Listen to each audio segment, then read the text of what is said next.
আমার স্ত্রী সহবাসের সময় ৪ বার ৫ বার অর্গাজম হয়, ২ বার ৩ বার বীর্যপাত হয়।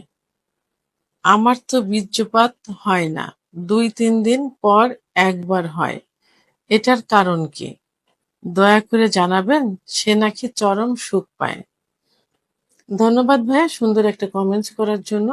দেশের এবং প্রবাসের ভাই বোনদের প্রতি সালাম। আসসালামু আলাইকুম। আমি প্রভাষক ডাক্তার রিক্তা পারভিন, হোমিওপ্যাথি এবং আয়ুর্বেদিক চিকিৎসক। কোনো এক শুভাকাঙ্ক্ষী আজকে খুব সুন্দর একটা প্রশ্ন করেছেন, যে প্রশ্নটা অনেকেই করে থাকেন, যার প্রেক্ষিতে প্রশ্নের উত্তর আমি আজকে করব। ভিডিও আকারে সবাই আপনারা জানতে পারবেন এবং বুঝতে পারবেন। কমেন্টসটা এমন: আমার স্ত্রী সহবাসের সময় ৪ বার ৫ বার অর্গাজম হয়, ২ বার ৩ বার বীর্যপাত হয়। আমার তো বীর্যপাত হয় না, ২-৩ দিন পর একবার হয়। এটার কারণ কি? দয়া করে জানাবেন। সে নাকি চরম সুখ পায়। ধন্যবাদ ভাইয়া সুন্দর একটা কমেন্টস করার জন্য। একই প্রশ্ন অনেকেই করে থাকেন, যে আমি সহবাসে গেলে আমার বীর্যপাত হয় না, ২-৩ দিন পর পর বীর্যপাত হয়। আবার অনেক ওয়াইফই বলে থাকেন যে আমার স্বামীর বীর্যপাত হয় না। অনেকের বলেন যে ২-৩ দিন পর পর হয়, আবার অনেকে বলে যে দীর্ঘ সময় পরে গিয়ে হয়, আবার অনেকে বলে তার বীর্যপাতই হয় না। তো কারণটা কি? এটাই জানতে চান। আসলে কারণটা আ এ বর্ণনা করতে গেলে অনেকভাবে বর্ণনা করা যায়। তবে এর পিছনে ২ ধরনের কারণ নির্ভর করে।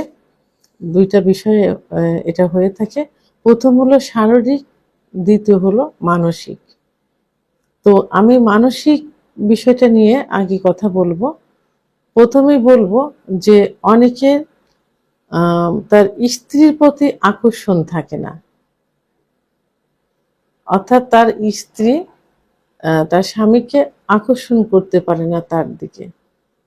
সে যে কারণেই হোক না কেন, সেটা তার দৈহিক সৌন্দর্য, তার ভিতর সেক্সুয়াল যে অ্যাসোসিয়েট ভাব সেটার অভাব, অথবা উম আ তার সেক্স নেই, এমন সমস্যাও হতে পারে যে তাকে সে সেভাবে ভালোবাসা দিয়ে আকৃষ্ট করতে পারে না, বা তাকে সেভাবে ফোরপ্লে করে অর্গাজম করতে পারে না।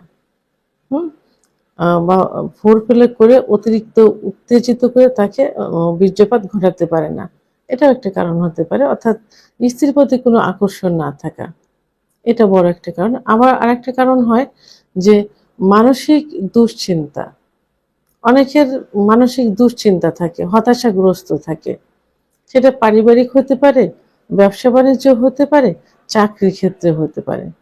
যে কারণেই হোক, সে মানসিক ভাবে হতাশাগ্রস্ত, দুশ্চিন্তাগ্রস্ত। তো সেই ক্ষেত্রে তার কি হচ্ছে? তার সহবাসে সেই স্ত্রীর মন রক্ষার জন্য হোক, সে যে কারণেই হোক, তো সে আম স্ত্রীর কাছে যাচ্ছে।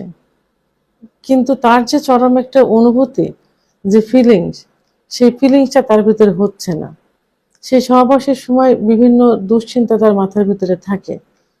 তো দেখা যাচ্ছে যে এভাবে দীর্ঘ সময় সহবাস করতে, করতে তার স্ত্রীর, কারণ মেয়েরা দীর্ঘ সময় সহবাস করলে কিন্তু মেয়েরা উত্তেজিত হয় বেশি। কারোর দেখা যায় ১০ থেকে ১৫ মিনিটে উত্তেজিত হয়, কারোর ৩০ থেকে ৩৫ মিনিটে উত্তেজিত হয়। তা যখন এইভাবে সে আ অ্যা মানে দীর্ঘ সময় সহবাসে লিপ্ত থাকে, কোনোভাবেই তার বীর্যপাত হচ্ছে না, সেক্ষেত্রে মেয়েদের ১ বার ২ বার অর্গাজম সহ বীর্যপাত হয়ে যাওয়াটাই স্বাভাবিক।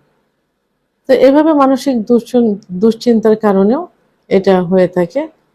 তো এটা তো সেক্ষেত্রে ভেঙে পড়লে চলবে না। আপনাকে ধৈর্য ধারণ করতে হবে, মানসিক দুশ্চিন্তাগুলো দূর করতে হবে। আর শারীরিক যে কারণটা বললাম, সেই কারণটা হলো যে অনেক সময় দেখা যায় যে পুরুষের যে মানে পুরুষাঙ্গের যে অগ্রভাগ, অর্থাৎ ফোর স্কিন যে জায়গাটা থাকে, যেখানে মুসলমানের দেওয়া হয়, মুসলমানদের সেই জায়গাটা সেন্সিটিভিটি কম থাকে। কারণ এই ফোর স্কিনটাই মানে সিগন্যাল দেয় ব্রেনকে। ওই ওখান ওখান থেকে যখন সেন্সিটিভিটিটা চলে আসে, উত্তেজনা চলে আসে, তখন সিগন্যাল দেয় ব্রেনকে। ব্রেন তখন তাকে বীর্যপাত ঘটানোর সিগন্যাল দেয়, অর্থাৎ দ্রুত বীর্যপাত ঘটায়, অর্থাৎ অতিরিক্ত উত্তেজিত হয়ে দ্রুত বীর্যপাত ঘটায়।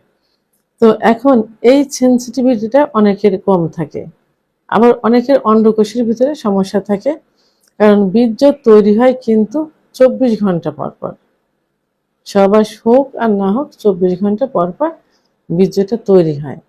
অনেকের বীর্যটা তৈরি খুবই কম হয়, আবার অনেকের বীর্য তৈরি হয় না বিভিন্ন কারণে, অবস্ট্রাকশনের কারণে, যে কারণে তৈরিটা হয় না, মানে বীর্যপাত হয় না, বীর্যপাত মানে বীর্যই বের হয় না, তো বীর্যটা তৈরি হয় না।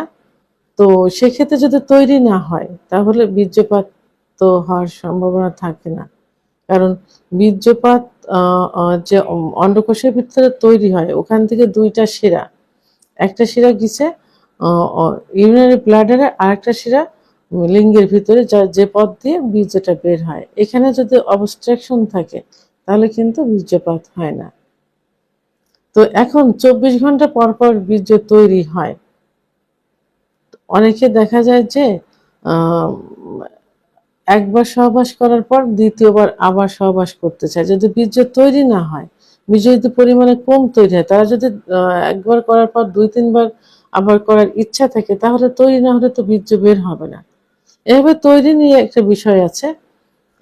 আবার অনেকের বীর্য তৈরি হলেও ভিতরে উপাদানগুলো তৈরি হচ্ছে না, তো সেটা এটাও 24 ঘন্টা পর পর তৈরি হয়, কিন্তু দেখা গেল যে 24 ঘন্টার আগেই যদি 2-3 বার সহবাস করতে চায়, সেক্ষেত্রে তো পর নেক্সট টাইমে যে সহবাসগুলো হয় তখন কিন্তু বীর্য তৈরি হবে না।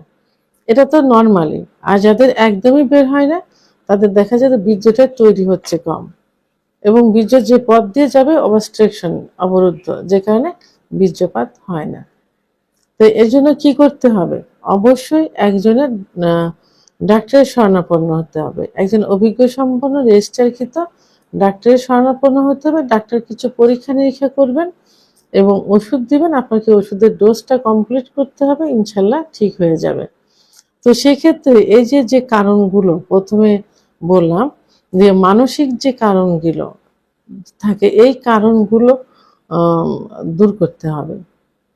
সবসময় রিল্যাক্সে থাকতে হবে, স্বামী স্ত্রীর সম্পর্ক ভালো রাখতে হবে, স্ত্রীকে মনে রাখতে হবে যে স্বামী কিভাবে তার প্রতি আকৃষ্ট হবে, এবং স্বামীকে অতিরিক্ত ফোরপ্লে করতে হবে, উত্তেজিত করতে হবে।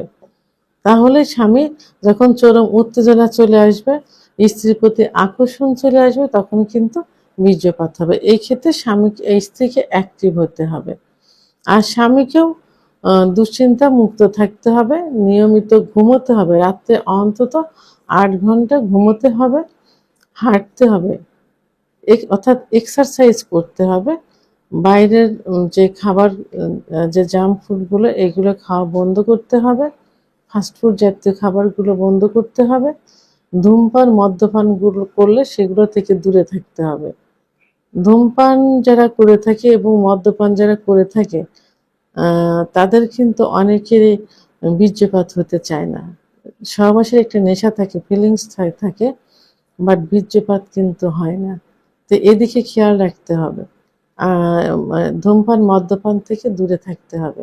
কারণ আপনাকে মনে রাখতে হবে যে প্রথমত আপনি সুখ নিতে গেছেন, দ্বিতীয়ত স্ত্রীকে সুখ দিতে গেছেন। দুজনের সুখের সমন্বয়ে কিন্তু সুন্দর একটা যৌন মিলন সম্পন্ন হয়। ভিডিওটি সম্পর্কে যদি কোনো মতামত থেকে থাকে অবশ্যই কমেন্টসের মাধ্যমে জানাবেন। আর ভিডিওটি ভালো লাগলে লাইক, কমেন্ট, সাবস্ক্রাইব করে সঙ্গে থাকুন। আল্লাহ হাফেজ।